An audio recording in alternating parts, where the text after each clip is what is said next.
Samantala, bumaba ng halos 20 pesos kada kilo ang farm gate price ng baboy.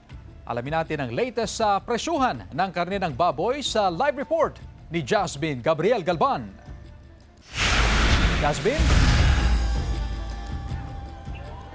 Chris, isang buwan nang walang paggalaw sa presyo ng karne ng baboy dito sa Mangaldan Public Market. Sa kabila yan ng pagbaba sa live weight fee o farm gate price ng baboy.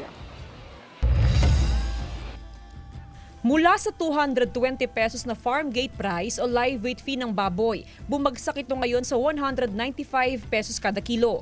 Halos 20 piso kada kilo ang ibinaba ng live weight fee.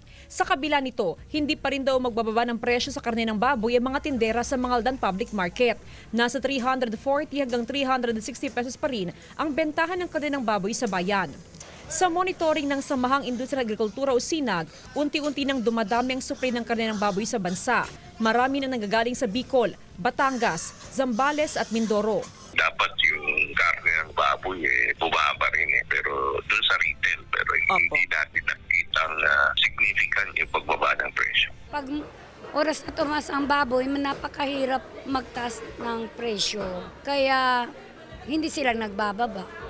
Umaas ang mga mamimili na sa mga susunod na linggo ay bumaba ang presyo ng karne ng baboy. Dati mataas pero ngayon sakto lang naman yung nila.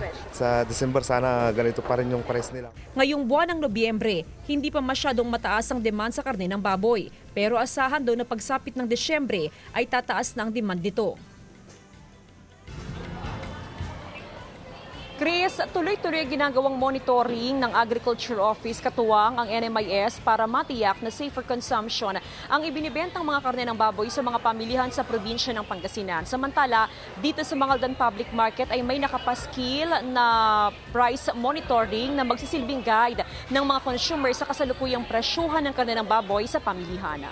Chris? Maraming salamat, Jasmine Gabriel Galban.